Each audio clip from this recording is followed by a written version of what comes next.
Hi everybody. This is my presentation on creativity, my degree in creativity. It's kind of a pun on words, but do you ever think about what your college degree means these days? I was listening to a really great speaker. His name is Ken Robinson on the TED series that's on YouTube, and he spoke about schools killing creativity. One of the other things he mentioned was that there are so many people getting double degrees and masters and PhDs that he's like, what is going to be the next degree that you have to obtain to impress a client or a prospective employer? What he was saying is, why don't we put any weight or credence into creativity as well? Because this is an essential part of being a whole person as well and an effective person in a working environment. Um, he talks about the cognitive process of the brain creating better problem solving skills, and this is actually done through creative work. Um, the early Greeks thought muses were the way to achieve inspiration and divine, talents, and we realize now that this is not necessary. We can actually find inspiration within ourselves. Some of the ways that I recommend doing that is actually getting up and getting outside. I always recommend keeping an inexpensive camera in the house or inexpensive disposable cameras.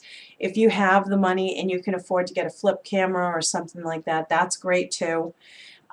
Places to go, flea markets, libraries, even the grocery store, going to museums. Now, we may not all be able to go to the Louvre, but we certainly can go online and look at great works of art as well. In fact, I don't know if you know this, but you can actually look at works of art from the Louvre online as well. Travel, if you can afford it, is great. If not, there are some great magazines that you can get from the public library at no cost. One of them is called Condé Nast Travel, and they have some really beautiful pictures in exotic locations that they go to as well. The other thing I want to talk about is items that you'll need for your creativity. I used to actually keep a shoebox full of, crayons, Play-Doh, things like that. I actually moved into a Rubbermaid container because now I have scrapbooking papers and stuff. And I would recommend this to men as well. Get a box of crayons, not ones that are all broken apart that your kids have used, but an actual beautiful box of Crayola crayons, maybe 64 crayons in beautiful colors, and keep them in this Rubbermaid container. That would include tape, scissors, glue, Play-Doh, all of those kinds of things. And that way, when you go out and you take some pictures or you see something that inspires you, you can come home and do something creative with it. My other suggestion would be journaling. One of the writers that I really like, her name's Julia Cameron. She wrote a book called The Artist's Way.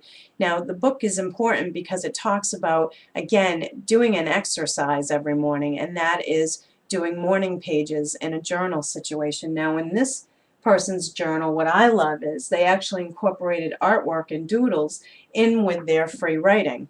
And I think that's highly effective too. I've doodled all over my books as well. And that's what's great about free writing and journaling. And Julia Cameron really believes that this can be beneficial to you as, not if you want to become a writer, but just to develop that creative side of your brain. There's a gentleman named Tim Brown, and he speaks about creativity and play on TED on YouTube as well. He actually talks a lot about role play and creating a protective environment, a safe environment that his workers can feel comfortable doing role play and things like that, which help his business. I pulled up this picture because my daughter Jonna used to actually dress up in all these crazy outfits, but one of her favorite ones was this Trojan helmet that she used to wear, and she usually actually used to wear a tutu and winter boots with this outfit. But what I love about it is that she felt that she was in a safe environment and that she could do this kind of creative play. And so that's exactly what Tim Brown is also promoting, and he actually runs a design firm called IDEO, and he promotes this kind of free play all of the time.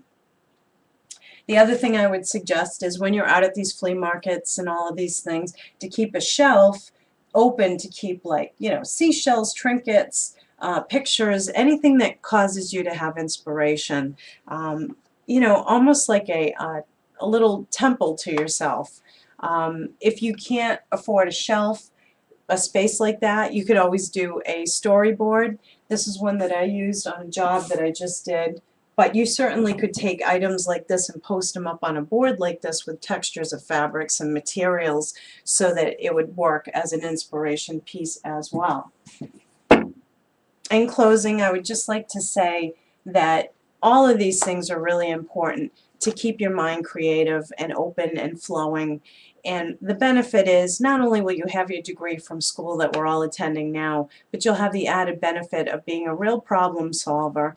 And companies really value that right now. So the next time you have some extra time, I highly recommend that you spend some time creating. Thanks.